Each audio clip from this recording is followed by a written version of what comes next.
How's it going, everyone? This is Nicholas Mateo again, and today we are going to be doing part 2 of the Last of Us color grade, and today we are going to do the cooler tones of the show, and we're going to keep this very simple, with a very simple node tree, and without further ado, let's begin.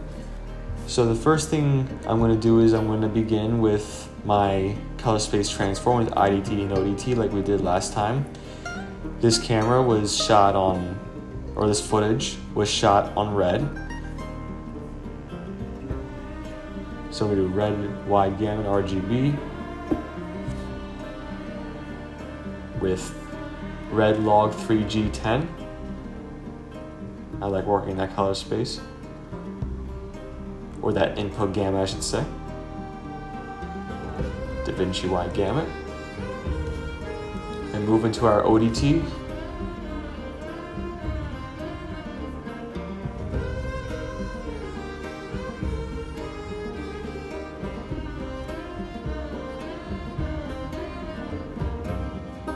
Rec 709 color space and gamma 2.4 for the output gamma. Okay, so when we look at this image first of all, I see that it's really sitting in magenta side if you look at our vector scopes here, and when we look at our reference, it's a pretty low res reference. Can't really zoom in properly, but it's definitely more sitting in the more natural, like this right here looks more natural than this right here, so we're going to counter that. But the first thing we're going to do is we're going to begin with our contrast. So we're going to go into our waveform, and you can see that this image here is very high in contrast. So we're going to go into our custom curves already, and we're going to build this out. So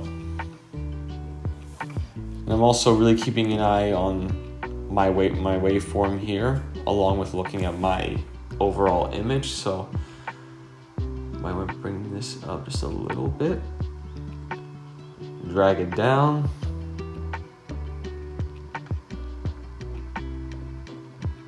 Maybe somewhere around there. We can adjust it later if we want to. Again, with these highlights, it's sitting right on the edge right here in our reference. So I want to bring it as bright as I possibly can without losing too much detail. But in this instance, the highlights are really bright. But again, it's snow, so there's not going to be much detail in the snow. So let's keep going at it.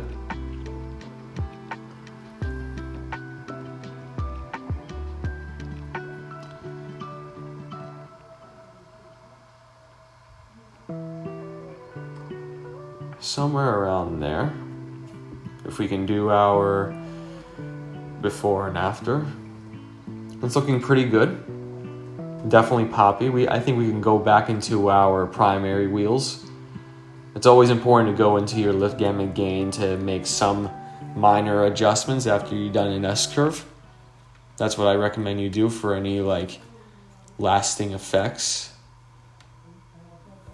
And see, when I look at this, it might be a little too bright around her hat because we're losing the lettering right here if we go a little too far like that. So let's just bring that down a little bit. Maybe bring our lift down.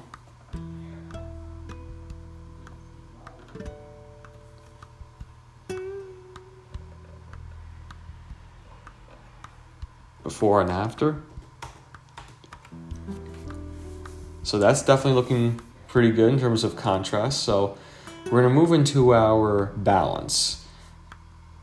And as I said, this is really pushed towards more natural white, whereas with this you see a lot of blue and maybe just a hint of too much magenta. So I'm going to go into my offset and just do before and after. Okay, so I can definitely push this offset towards the center a little bit.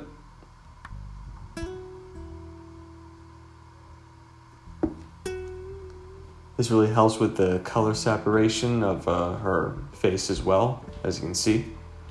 She's separated a lot more from the background. This method can also help you with other looks if you're not trying to do like a look recreation. Maybe if we can go into our gamma to fix those midtones, maybe bring out some more natural white, just to see.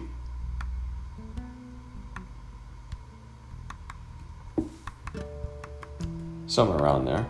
Okay, so in terms of our look, we want this to be more desaturated when compared to the reference. So let me just bring this into my waveform and just see what the overall image looks like when we just take down a little bit of the saturation.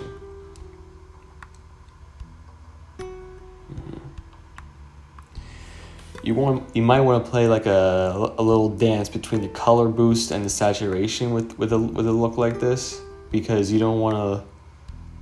still want there to be some life in her skin while making the overall image around her match well with the reference in terms of its white balance.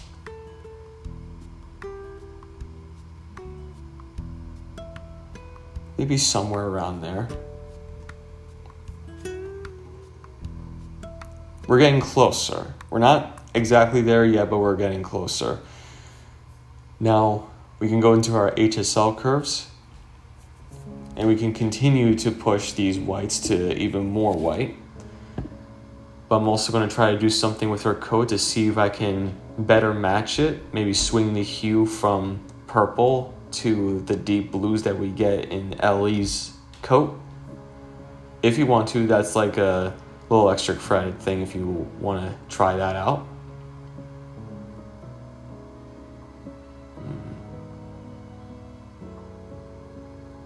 Now, if you go too far, it's obviously going to look too white when in comparison to this. Now, this still has blue in it, as you can see in our waveform. Like, the blues are really hovering. So we're going to bring this back up till we can find like a good sweet spot.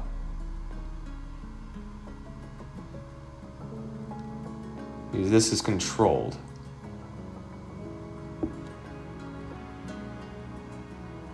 Something along those lines.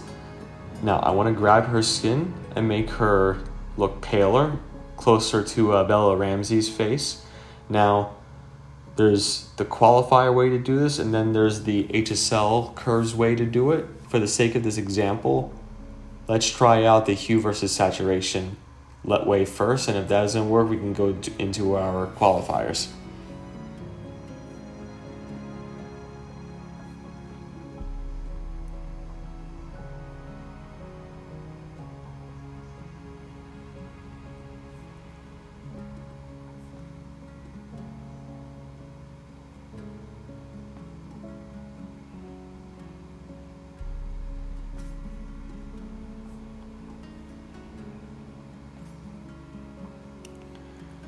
Right, so it's clear that she's more tan than Bella Ramsey is in this scene. But we can still keep trying because we don't want it to look too artificial. What we can also do is go into our vector scope. I will go in there in a second. Okay.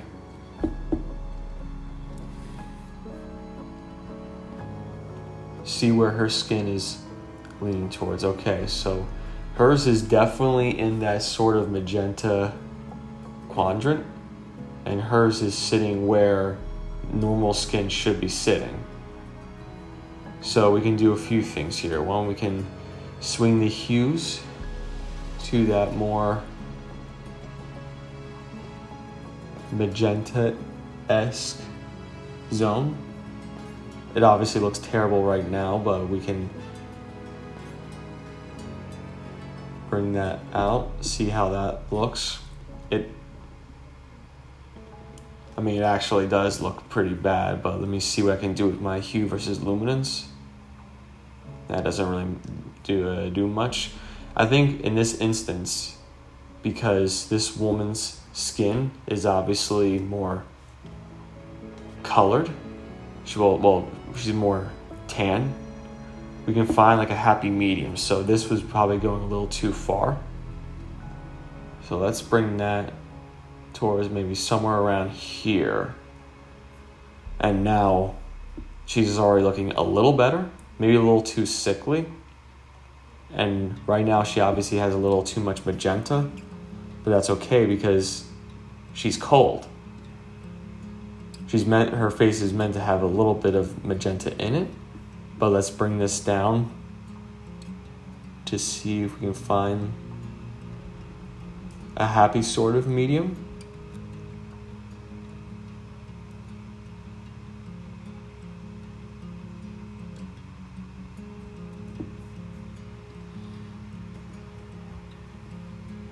We can do with something. We can do with something like that. Let me know in the comment section how you feel about this when in comparison to that. Because this right here is obviously what her skin tone looks more naturally. And this is when it's pushed so that we can really emphasize how cold the world is, especially when in comparison to this. Because these are women with two completely different skin tones. So just let me know what you guys think about that in the comments below. Now onto her coat. I apologize for how long that section took, but it's important to get this stuff right. I'm gonna grab her jacket right there. Again, see where the jacket is sitting. It's definitely in this area. And now let's see what we can come up with. Again, this is like extra credit. It's not really a requirement. I just want to see what can become of this.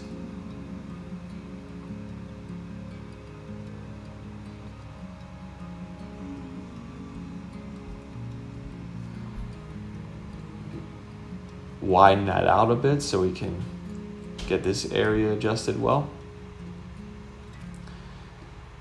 And let me see what I can do when I increase the saturation.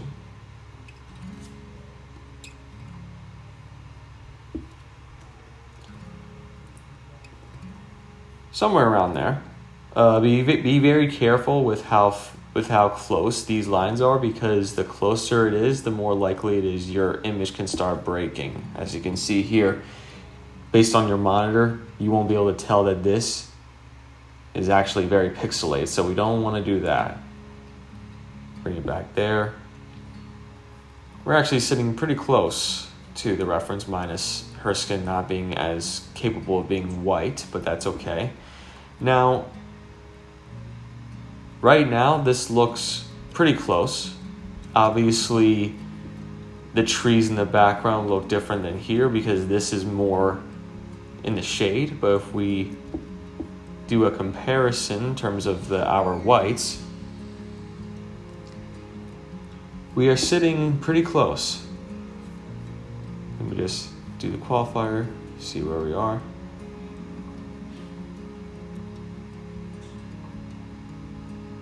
See those three rings of the blue, green, and red? They look pretty even.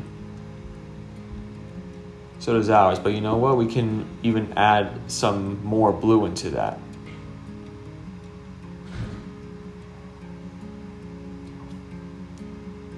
There we go. Now, what I'm kind of feeling from this overall image is that there is a slight glow, and a slight glow specifically around the highlighted areas. So what I'm going to try is go into our glow. I really love this tool, but it's best not to overly use this in your projects, as it could be very distracting for some cases. I'm going to go into my shrine threshold.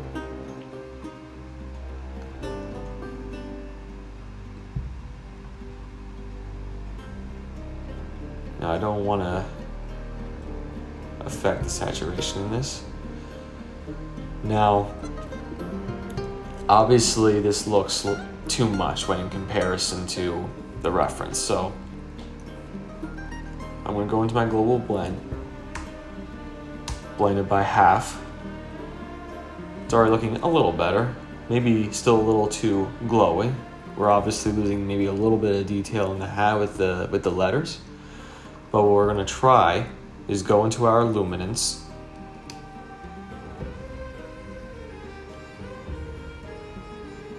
Grab our brightest points and maybe just a little bit of midtones to sort of bleed into it so it doesn't look too artificial, and just see how that looks.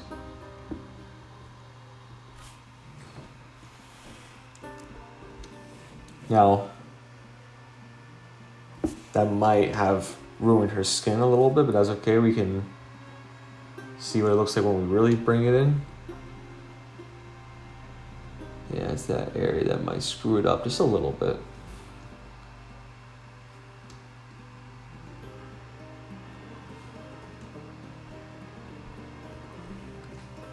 I am happy where it's actually sitting right there. That's before, that's after. If we want to bring in some of that detail back here, if we really want to, we can go into our contrast. And all we need to do is just go into our highlights and just bring that down a little bit. Maybe not too much. Maybe we could bring in or increase our shadows a little bit. Something along those lines. So let's recap. Let me disable all of this. This is our log image, or raw image as you say. We did our color space transform, brought the image to what the camera saw. Then we did our S-curve with some minor adjustments with lift, gamma, gain. And later on, we made some adjustments with the highlights and shadows for specifically her cap and the lettering on there. We did a balance to take out the excessive amounts of blue, but we were going to pump a little bit of them back in our HSL curves. So then we go into our look. And what we did here was we brought down the saturation a lot and did a little dance between that and the color boost. Then we moved into our HSL curves where we swung the hues of her skin to come off like a little towards the magenta side and made her a little paler for the sake of the environment that she's in. And we completely swung her coat to a similar color to Ellie's. And then finally we applied our glow effect. So yeah, that's what The Last of Us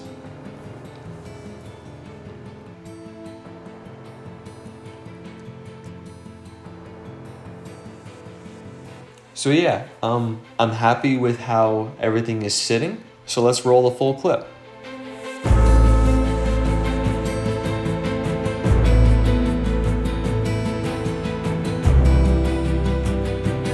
I hope you guys enjoyed this two-part series where I talked about the Last of Us color grades. Please leave a like and subscribe and keep following me for more content. Have a good one, guys.